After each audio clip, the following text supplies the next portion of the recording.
I'm coming to you today from my mobile office again. I'm on the road doing St. Patrick's Day shows with my daughter. And I wanted to make a video about what I feel like the main issue is with folks and applying nutrition advice to improve their health or to manage one of the chronic preventable lifestyle diseases, type 2 diabetes, hypertension, cardiovascular disease, etc.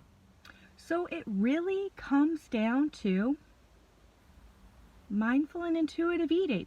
Now, I can prescribe and meal plan with you low carb diet, Mediterranean diet, DASH diet, vegan, vegetarian, whatever diet you want to follow. I can help you figure out how to make that apply to your life. But are you going to change the things that are going to actually help you implement that diet?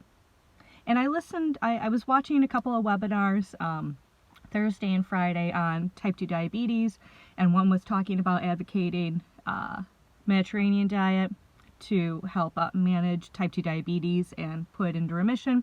Other one was advocating for low carb diet for the same thing. And then of course you have the low calorie diet, 1200 to 1500 calories if you're a woman, eating that per day, with the goal of weight loss, 5 to 7%, so that you can see those changes, in your glucose levels, your blood sugar levels, and help control type 2 diabetes that way.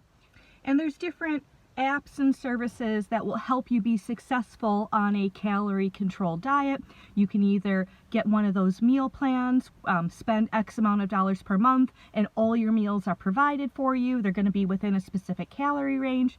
Or you can use one of the apps that are going to advise you to follow a low calorie range, and then you're going to work with a health coach to help you stay within that level.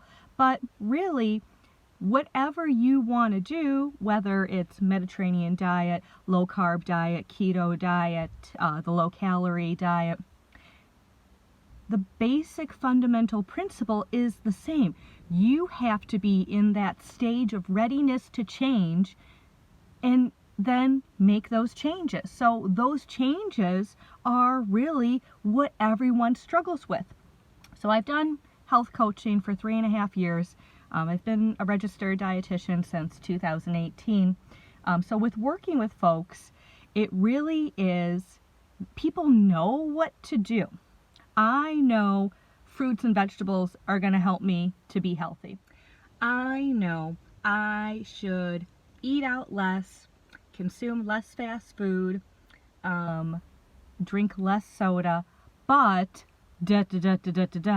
and people tell me, but Mariah, don't you understand? I have family things and I'm in the car and I work X number of hours per week and I don't have time to cook a full meal and eat something separate, and my kids are eating this and my husband doesn't want to try this and he's the biggest baby of them all. Like, I get it. That is why, part of why this is so hard. And then you go into the over restrictive piece of, I can't eat my favorite things. That deprivation, that feeling of feeling deprived. And then I go out. Everyone is at the McDonald's enjoying a Shamrock Shake on St. Patrick's Day, because we were all just at McDonald's after a dance performance enjoying the Shamrock Shake at McDonald's. But I feel like I'm being punished because I can't have that. That is off limits. I'm not allowed. I'm trying to be healthy. And so what happens is I don't mindfully indulge in that moment, and I feel resentful at myself and my situation. And so come 8 o'clock at night, what am I going to do? I'm going to get that bag of chips and I'm going to eat all of them because I feel entitled. I sacrificed and I am working so hard and nothing is happening. Then the next day I feel ashamed. I have guilt. I have remorse. I don't feel good because I overindulged. I overconsumed out of an emotional need. And then I say, I give up. I'm not doing it. I'm gonna be this way for the rest of my life and nothing I can do is going to fix me. The only way I'm gonna be successful is if I deprive everything that is fun and has meaning and joy for me. So that cycle of starting an eating plan that's too restrictive, it's not sustainable, it's not realistic long term, eventually getting to the point where you feel deprived, resentful, rebellious, over consuming, throwing the whole thing out the window, then the next day feeling that guilt, shame, remorse, and then giving up and then not making any changes. That cycle stems from not being realistic about whatever approach you're going to do. And I want the people I work with to be successful. So when we start, I'm not going to tell you avoid this, and this. I'm going to say, how can we add things to your diet? I'm going to say, can we work on some portion control? A bag of chips has, say, maybe 9 servings in it. Can you measure out so you get 9 servings out of that bag of chips? Because I'm cheap and I didn't spend X amount of dollars on the bag of chips to only get 2 servings when it says there's 9. Can you sit down and eat a meal or eat a snack and be present without distractions? So TV's not on, you're not driving in the car, you're not looking at your cell phone. You might have some music on for ambiance, that sounds great, but you are sitting there and listening to your internal cues. You're smelling the food, you're seeing the food, you're enjoying it, being present with it, and in doing so, you're going to take a little bit longer to eat that food. So then, not only do you get more enjoyment out of the food, you've slowed down how quickly you're eating it, so then your body has a chance to tell your brain, like, hey, I'm full, we don't need to eat anymore. And if you take that principle of mindfully being present whenever you eat, and it's a skill, it takes time to build this skill, it doesn't just happen overnight, but when you do that, you can go to the McDonald's and enjoy the French fries. You can go to the birthday party and have a piece of cake because, one, you've established that it's a special treat. You're not eating cake every day of the week. And if you want to, we can work on that and work on portion control, so that makes sense for you nutritionally. But that is a special treat, and the majority of your diet is cooking at home, arranging foods to grab on the go from home when you're heading out. And you already practice at home mindfully eating and being present with your food, and no food is off limits, so that when you go to the restaurant, you go to the social event, you have that skill to fall back on, and you can be successful at mindfully enjoying the treat. Then the other piece where I really see folks struggle is the eating for emotions, eating for stress. I come home, I'm so frustrated from the day I had at work, and I'm just so miserable. I just want to feel better, and look, here's a bag of chips. I don't mean to throw bags of chips under the bus all the time, but just as an example.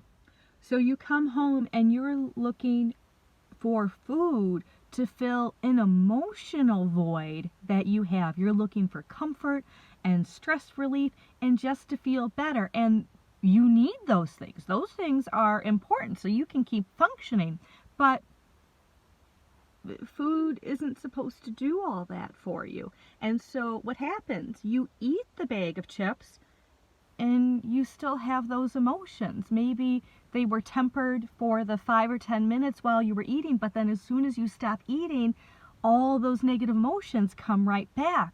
So you're at the same starting point. And the thing is, when we're looking to food for an emotional need, we're not thinking, I'm so frustrated with work, I'm going to eat all the broccoli. No.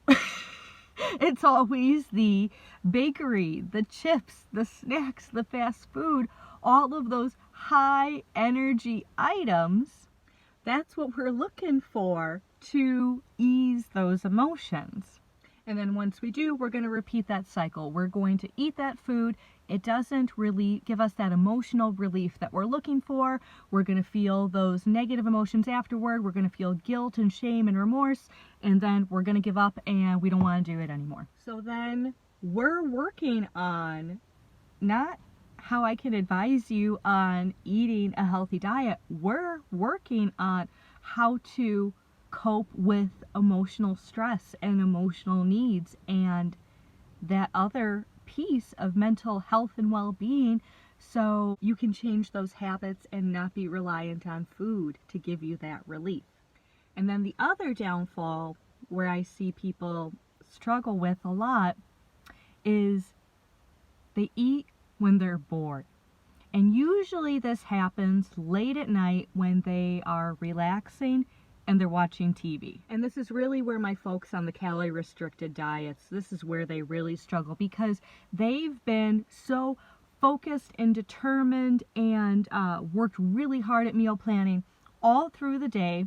And so by 8 o'clock at night, they've worked all day, they're tired, they've been planning all day, they have decision fatigue, and they just want to chillax. I'm going to pick another snacky food, cookies. So this is when the bag of cookies comes out and they're watching their favorite program and just mindlessly eating. And depending on how long you are enjoying, your television or movie or whatever you're doing to relax at the end of the night, you associate watching the item with eating.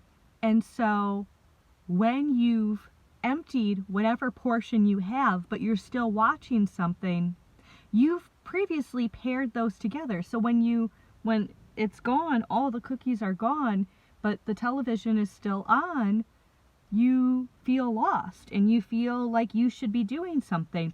And to practice sitting there not doing something can feel really uncomfortable. So then we're going to work together on different strategies to break that pairing. Either you're mindlessly eating vegetables while watching the television, you take 10 minutes before you start and you portion out your cheese and crackers and you mindfully eat your cheese and crackers without any distractions, and then don't eat anything while you're watching TV. You might sip on tea or fruit-infused water while you're watching and relaxing in the evening. Or you might portion out your serving of cookies or chips or whatever the treat is and try and take as long as possible to mindfully eat all of those while you're watching your television program. I think my record is like 15 minutes for like a serving of chips. So let's wrap this up. What are some main takeaways? 1, the best eating pattern is the one that is realistic for you to follow long term. 2, whatever eating style you prefer to do, you have to be ready to make changes in order to be successful at it. 3, we're going to start cooking at home and preparing meals and snacks to take when you're on the go. 4, as part of that, we're going to work on portion control, weighing, measuring, portioning out food so we know what that looks like. 5, we're going to practice mindful eating, sitting down, no distractions, being present and in tune with the food we are eating, and so we can appreciate it and be in tune with our body when we're full. And 6, we are going to unpair our dependence on food for using it to cope with our emotions. So stress, comfort, boredom, we are going to disconnect that and find new ways to satisfy those emotional needs. Well, those are my 6 main points that you can start doing right away to eat a more healthy lifestyle. I'm going to break each of these down into videos and give you more tips on how to be successful with practicing each of these, but this was a really good starting point, nice high-level overview of them. Well, thank you guys for listening, and I'll talk to you soon. Bye for now.